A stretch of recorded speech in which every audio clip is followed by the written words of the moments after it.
Hello' everyone, মই আজি এটা ঢেকীয়া শাকৰ ভাজি বনাবলৈ ওলাইছোঁ। সেয়েহে আপোনালোককো দেখুৱাওঁ বুলি ভাবিলোঁ। তাৰ কাৰণে মই ইমানখিনি ঢেকীয়া ধুই বাছি কাটি কুটি লৈ ল'লোঁ। এইখিনি আচলতে মোৰ ননন্দে দি পঠাইছিল।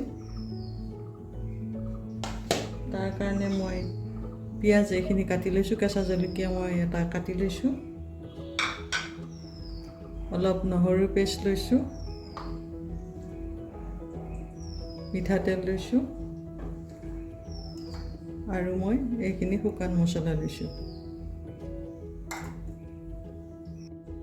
এতিয়া মই গেছটো অন কৰি লৈছোঁ।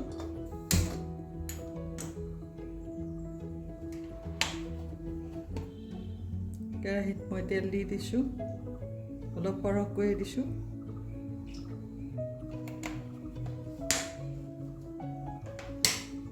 তেলখিনি গৰম হোৱাত মই পিঁয়াজ, কেঁচা জলকীয়া এইখিনি দিলোঁ।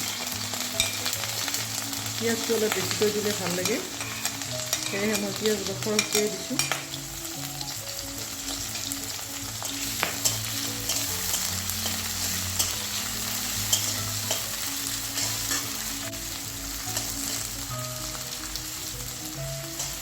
ঢেকীয়া শাকৰ ভাজি বাৰু কোনে কোনে খাই ভাল পায়, মই কিন্তু খুব ভাল পাওঁ। মোৰ লগতে মোৰ পৰিয়ালৰ সকলোৱে ভাল পায়। জনাবচোন আপোনালোকে কোনে কোনে ঢেকীয়া শাকৰ ভাজিটো খাই ভাল পায়।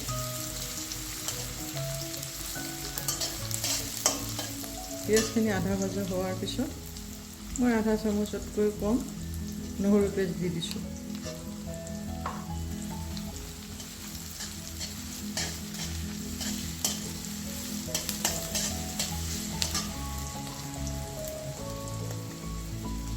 ইয়াতে মই অকণমানি হালধি দি দিছোঁ, নিমখ খোৱাৰ জোখত দি দিছোঁ।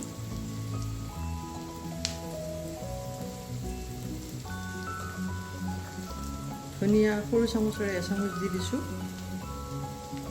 জিৰা জালুকৰ গুড়ি সৰু চামুচেৰে আধা চামুচ দিছোঁ আৰু এচুকুত মই পাঁচফোৰণ দিছোঁ।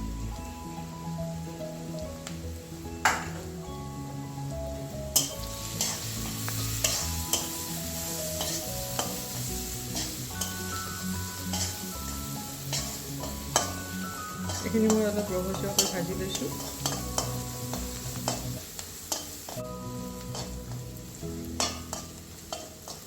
পিঁয়াজখিনি ভজা হৈ গৈছে।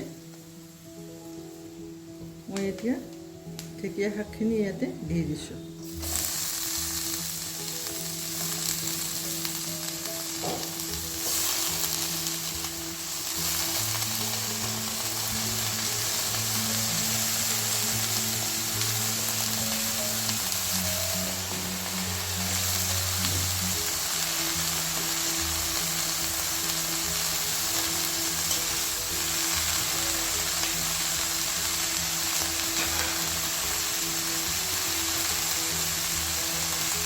ধুনীয়াকৈ ভালকৈ ওলট পালটকৈ লৰাই দিব।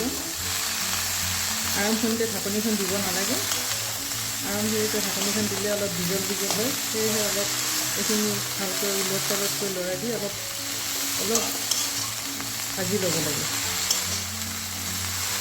তাৰপিছত মই অলপ সময়ৰ কাৰণে ঢাকনি লগাই দিওঁ।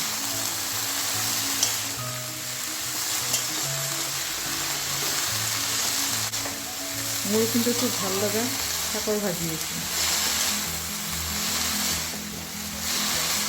খুব কম সময়ৰ ভিতৰতে হোৱা ভাজি।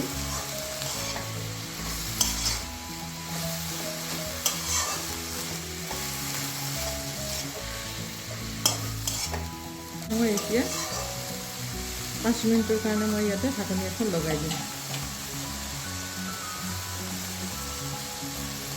জুইটো মই বঢ়াই ৰাখিছোঁ। 5 মিনিটৰ কাৰণে ঢাকনিখন দি দিছোঁ। 5 মিনিট পিছত মই ঢাকনিখন এতিয়া গুচাই চাম।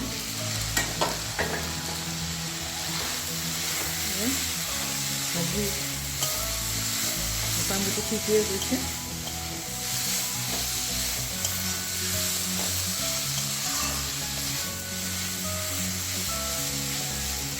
এতিয়া মই জুইটো চিমত দি পেলাই আকৌ 5 মিনিটৰ কাৰণে এনেকৈ ৰাখি দিম চিমত। এয়া মই এতিয়া এই ভাজিখন এটা বইলত দি দিছোঁ। যদি আপোনালোকৰ এই ভিডিঅ'টো ভাল লাগিলে লাইক শ্বেয়াৰ কমেণ্ট লগতে ছাবস্ক্ৰাইব কৰিব নাপাহৰিব। Thank U.